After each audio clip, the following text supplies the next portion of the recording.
कितना दिन आप पाठक तो लोग। मान गए ना। हम्म, तो कल देखे कि कहीं से प्रेस कॉन्फ्रेंस करके वो कह रहे थे कि 10 से 4 ही चलेगा, लेकिन मानने में काफ़ी मशक्क़त करना पड़ा।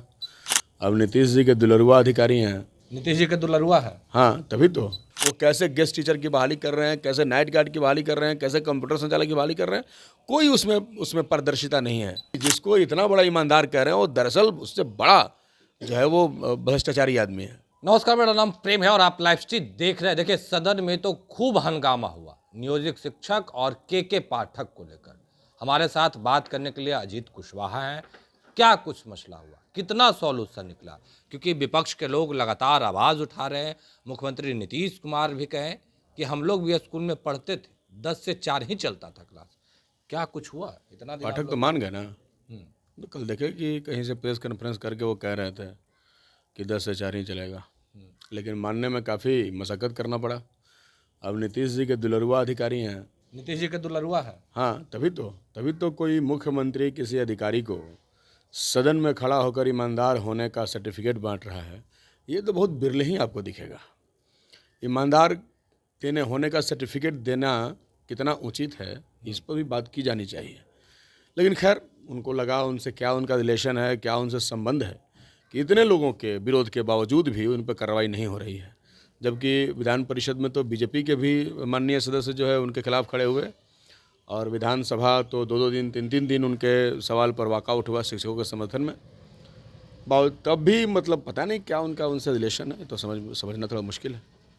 पर पाठक जी मान गए, लेटर अभी भी जारी नहीं हुआ, पर कई जिले हैं उसमें भी शिक्षकों को 9 ही बजे बुलाया जा रहा है।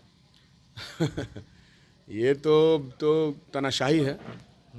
इसको तो तानाशाही कहा जाएगा ना। तो लोकतांत्रिक संस्थाओं में जो भी यकीन रखते हैं, सदन से जो फैसला होता है वो कानून बनता है। तो मुख्यमंत्री ने जिन्हें जिस दिन बोल दिया उसी दिन कानून बन गया। किसी भी अधिकारी के पास इतनी क्षमता नहीं है कि वह सदन के बनाए हुए कानून को ओवरलैप कर सके या उस कानून के खिलाफ कुछ कर सके, उसका इतना अधिकार नहीं है। लेकिन चलिए, अब कैसे सरकार चल रही है आपको पता ही है। जब मुख्यमंत्री का बात कोई अधिकारी नहीं मानता है तो इसको ही मानना चाहिए कि सरकार का इकबाल ख़त्म हो गया है। और जब सरकार का इकबाल ही ख़त्म हो गया है तो फिर उससे सरकार कैसे चलेगी बिहार में। तो जनता को समझने की ज़रूरत है। और अंतिम अदालत तो जनता है। अंत में तो जनता को फैसला देना है। अगर सदन फैसला ना दे, अगर कोर्ट फैसले ना दे, अगर कहीं से फैसले ना मिले, तो जनता की अदालत में सारी चीज़ें एक न एक दिन पहुँचती है और उसके बाद जनता को फैसला लेना होता है। पर ग्रामीण क्षेत्र में कहें या फिर और भी जगह पे लोग कह रहे हैं कि के पाठक के कार्य से खुश हैं। कम से कम अब टीचर तो पहुंच रहे हैं समय पे, बच्चे भी तो जा रहे हैं स्कूल। नहीं, ये तो वही बात है ना कि आप सबसे पहले चीज़ों को बर्बाद कर दीजिए। किसी आदमी को सबसे पहले आप एकदम 1 महीना तक भोजन मत दीजिए और 1 महीना के बाद उसको थोड़ा सा दाल पीने के लिए दीजिए, तो आपको महान मानेगा ना कि हाँ आपने दाल दिया है। लेकिन 1 महीना आपने भोजन नहीं दिया, इसकी बात कैसे भूल सकता है। इस पर भी तो बात होगी। तो शिक्षा को बर्बाद किसने किया था? 2005 से माननीय मुख्यमंत्री बिहार में हैं, बर्बाद तो इन्होंने नहीं किया।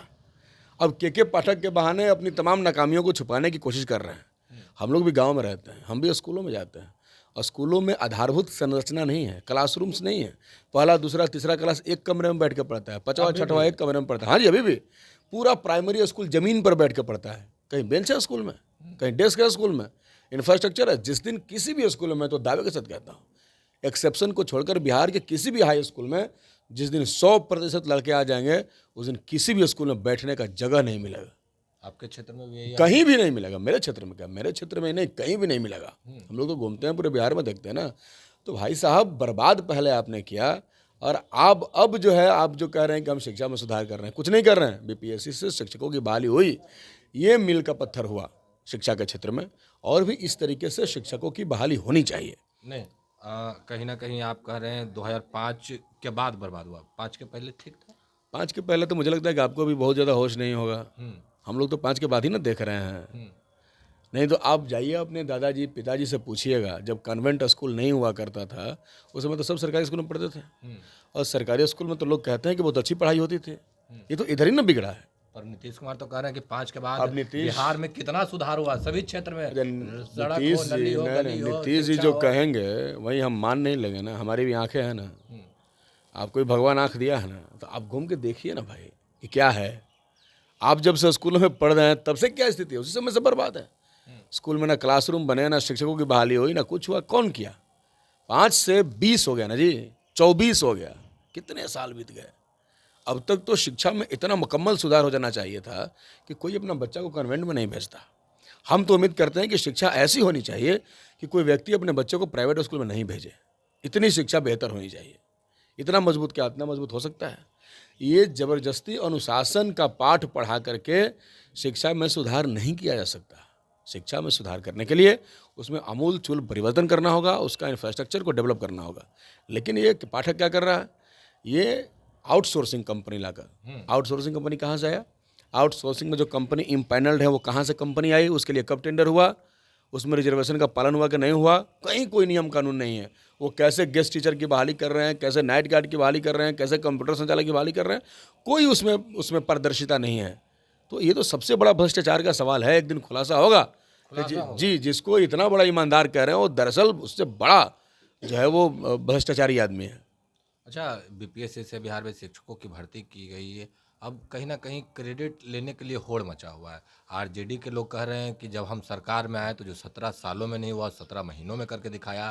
पर एनडीए के लोग कह रहे हैं कि बिना मुख्यमंत्री नीतीश कुमार के कैसे पॉसिबल था। बीजेपी के लोग कह रहे हैं कि ये जो हमने फैसला लिया था उसी पर कहीं ना कहीं अमल हुआ। बिना मुख्यमंत्री के संभव कैसे होगा भाई? बिना में एक दंवरी होता है। हम लोग के भोजपुरी में कहावत है कि बिना में एक दंवरी ना होके। तो सरकार का मेह कौन होता है? मुख्यमंत्री होता है। तो बिना मुख्यमंत्री के संभव नहीं होगा। लेकिन जब मुख्यमंत्री के साथ हमारा समर्थन हुआ तभी ना शिक्षा का बहाली निकला।